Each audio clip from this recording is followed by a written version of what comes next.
Амансыздар ма балар, қалдарың қалай балар? Мынандай бір есеп қарастырайық. Кернеу 200 вольт болатын конденсатордың екі пластинасының арасында массасы 400 нанограмм тең теріс заряд тозан олысқан. Пластинаның ара қашықтығы 8 см. Конденсатордағы электр өрісінің кернеулігін табыңдар. Тозанның заряды қандай? Тозанды ультравиолет сәулемен жарықтандырғанда электрондарын жоғалтады. Тозан тепе-теңдікте қалу үшін конденсатордың кернеуін 600 вольтқа дейін жоғарылатады. Жарықтың әсерінен ұшып шыққан электрондар санын есептеңдер. Енді бұл есеп шығару өте оңай. Милликион Йоффе атамыздың тәжірибесін еске түсірсек болды. Яғни осы шаң тозаңға әсер ететін барлық күштердің қосындысы нөлге тең деп Ньютон атамыздың санын жазамыз. Яғни F кулон күші қосу mg өйткені шаң тозаңымыз тыныштықта тұр немесе бір қалыпты қозғалып жүр. Ньютонның бірінші заңы деп жазып қойып болады. Ньютонның бірінші заңы. Осы жерден F кулон, енді ой үргесін төмен қарата жоғары қарата бағыттап алайық та, ой үргесін осы жерден y үргесіне бағыттасып плюстеп алайық та, қарама қарсы минустеп алайық. Яғни F кулон минус mg тең 0. Бұл жерден кулон күшіміз біздің ауырлық күшіне тең екен. Енді кулон күшіміз білеміз. QE тең болады mg. Үстелден зарядтың шамасын есептеп алуға болады екен. Милликион Йоффе атамыз негізгі мақсаты осы зарядтың бір электрон зарядтың шамасын есептеп, өрнектеп шығарыпты осы тәжірибенің арқасында. Яғни 1,6 10 минус 19 дәрежесін есептеген. Енді бізде зарядтың шамасын анықтайды десек, кернеулік жоқ. Бізде кернеу бар. Кернеуді пластина ара қашықтығына бөлгенге тең екен. Енді осыны алдымен онда біз кернеулікті есептеп шығарып алайық балар. Өткен есептің шартында кернеулікте сұрап тұр. 200 вольтты бөлеміз 8 сантиметрге 8, оны минус 2 дәрежесі метрге. Тең болады 2,5, оның 3 дәрежесі вольт бөлінген метрге. Осы есептей салдық, ешқандай қиындығы жоқ. 2,5 киловольт бөлінген метр болды. Енді барып 5-ші теңдеуі зарядтың шамасын есептейік балар. Бізде 4 тонны минус 10 дәрежесі килограмм болды. Енді еркін сөйлеудің бірлігін балар 10 ньютон бөлінген килограмм деп жазайық. Сонда бізге бірлікті есептеп шығарғанға жақсы. Электр өрісінің кернеулігінің бірлігінде 2,5 10-нан 3 дәрежесі ньютон бөлінген кулон деп жазайықшы балар.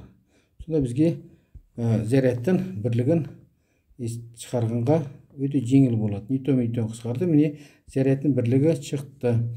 Сонда плюс 3-ге шарт минус 3 болады. 10 минус 12 дәрежесі болады. 10 минус 12 дәрежесі кулон. 4-ті 2,5-ке бөлеміз. 1,6. 1,6. Сонымен зарядымыз көтен болады. 1,6 пико кулон болды. Өте оңай болып кетті. Енді қанша электрон жоғалтты дейді. Яғни біз бастапқы саннан жоғалтқан санды алып тастасақ, қаншасы соңғы электрон санын алып тастасақ шыға келеді екен. Ешқандай қиындығы жоқ. Бұл біздің 7-ші теңдеу. Ең бір дегеніміз енді балар, ол мынадан шығады ғой бізден. Дұрыстап отырып жазайық балар. Бізде Q1-іміз E көбейтілген N1. Осы жерден шығарып алайық балар. Асықпай. N1 дегеніміз Q1 бөлінген E болды. N2 дегеніміз Q2 бөлінген E болды. Q-ды жәнеген есептеп шығардық өрнектеп балар. Q-ды мәнін біз енді сонда N1-ді қойық. 5-ші теңдеуді ескере отырып mg N орнына U1 бөлінген D деп жазамыз балар. Сонда D бөлшектің алымына түседі. Сонда mg көбейтілген D бөлінген U1 көбейтілген E бар. E бар көбейтілген E болды. Сонымен ең бірді өрнектеп шығардық. Толығымен балар ең бір дегеніміз бізде болды. Ем көйтілген Ж көйтілген Д, О1 көйтілген Е болды. 13. Ең екіні де осы 13-ке қарап шығара салайық балар. Ең екі. Өйткені ішіндесі өзгерген жоқ, тек қана кернеуі ғана өзгерді. Ем көйтілген Ж көйтілген Д, бөлінген У2 көйтілген Е болды. 13 пен 14-ті 7-ге қойайық балар, жазып қойайын балар. 13 пен 14-ті 7-ге қоямыз. Сонымен дельта ең тең болады ем Ж Д О1 көйтілген Е алынған ем Ж Д O2 көйтілген Е. Ортақ бөлім келтіріп жіберейік. Жақшан сыртына шығаратын шығарып жіберейік балар. Ортақ шамаларды Е шығады. Бізде қалды 1 бөлінген O1 алынған 1 бөлінген O2 қалды. Бұл біздің 15-ші теңдеу. Бір қарта бір ортақ шамда барайық балар. Дельта ең тең болады ем Ж Д Е O1 көйтілген O2 ортақтың келтіре саламыз балар. Сонда O2 минус O1 болды. Тіпті жақсы ықшамдалды. Енді осыны орнына қойып есептей салу ғане қалды. Әрі қарата дельта ең тең болады массамыз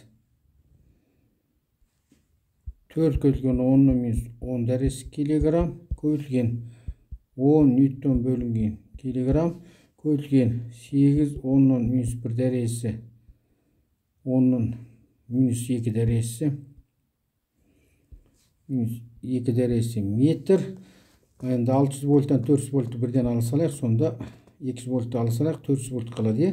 4 көйтілген 10-ның 2 дәресі вольт. 1,6 10-ның минус 19 дәресі кулон көйтілген 2 10-ның 2 дәресі вольт көйтілген 6 10-ның 2 дәресі вольт. Қысқартатын қысқартайық енді. Вольт пен вольт қысқартайық. Килограмм мен килограмм қысқартайық. Ньютон көйтілген метр жолды береді. Вольт көйтілген кулон жолды береді. Сонымен бірлік қалған жоқ. Плюс 2 мен плюс 2-ні қысқартайық. Енді сонда бірлігі қалған жоқ. Яғни есеміз формуламыз дұрыс қорыттық деген сөз. Дәрежесін балар. Минус 19-дан 2-ні алып тастаймыз. Минус 17. Үстіге шығады плюс 17. Плюс 17-тен 18. Плюс 18. Плюс 18-ден 12-ні алсақ 10-ның 6 дәресі. 10-ның 6 дәресі қалды. Енді мынарда 4 пен 2-ні қысқартып жіберейік. 8 жедек 16. 16-ны 4-ке көбейтіп қалған есептей салайық. 1,16 және 6-ға бөле саламыз. Ішінесе қалған жоқ балар. Сонымен 16 көбейту 4, 16 көбейту 4, 16 көбейту 4 бөлінген 1,6 бөлінген 6, 6,60.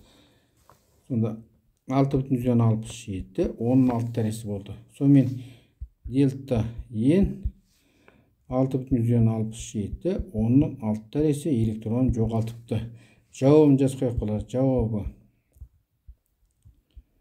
жоғалтқан электрон санын жазайық. Дельта ең тең болады 6,67, 16 дәресі электрон жоғалтыпты. Одан кейін бізде электрод кенелігі